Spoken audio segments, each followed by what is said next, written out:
Abanyamigabane ba Earnite Iterambere Fund kuri wa kane bahuriye mu nteko rusange yabo bakaba bagaragaje ko bishimira ko imigabane yabo yashowe mu mpapuro mpeshwamwenda za leta bikaba birimo kubaha inyungu. Bosco Kwizera mu nkuru irambuye. Muri 2023 abanyamigabane ba Earnite Iterambere Fund bagize ubwizigame bwiyongereho hafi amafaranga miliyari 13 biwanye na 45% kuko bazigamye amafaranga miliyari 41 na miliyoni 26 avuye kuri miliyari 28 na miliyoni 43 muri 2022. Abari bamwe abanyamigabane bagize urwunguko rwavuye kuri 11.42% rugera kuri 11.55%. Nkaba narinjiye mu kigega Earnite Fund muri 2021 iri kurangira, ushyiramo umugabane wawe ukagenda wungukirwa uko ushyizemo urungukirwa. Hanyuma rero nkaba numva ntabwo ndabikuza ariko inyungu ngenda nzibona buri munsi, inyungu igenda yiyongera.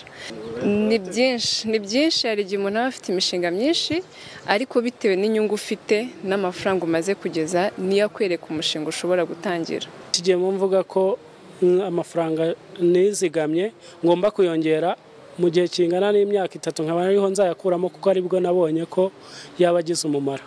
No kuba nagiyemo mvuga ko shobora kuzavamo wenda ngura akamoto, aricyo gituma nashizemo ayo mafaranga yanjye nkavuga ngo azaba yarungutse. Icyo gihe nabaze neza cyane ndavuga ngo ndebe ko nazagira icyo ngeraho. Dr. Nzabonikuza Joseph n'umuyobozi w'inama y'abahagarariye abashoramari mu Iterambere Fund avuga ko nk'abashoramari bishimiye uburyo imigabane yabo ishorwa mu mishinga ibungukira irimo n'impapuro mpeshwamwenda. Twaricaye dusanga ari amafaranga yashorwa ahantu hizewe, aho twavuga yuko nta risk ihari yuko yagira ikibazo. Risk free ni kugeza ubu ngubu impapuro mpeshwamwenda za leta nizo koko ziduha iyo garanti, icyo cyizere, kuko inyungu ibizwi mbere y'igihe cyose kuzageza igihe izo mpapuro zizarangiza igihe bazihaye, kandi noneho tukaba tuzi neza ko ari za leta kuko leta ntihomba. Leta ni leta nyine, abayobora leta baba barakoze ibishoboka byose, bikenewe byose bijyanye n'amategeko n'ibijyanye n'umutekano kugira ngo amafaranga nk'ayo ngayo yakoreshwe muri ubwo buryo.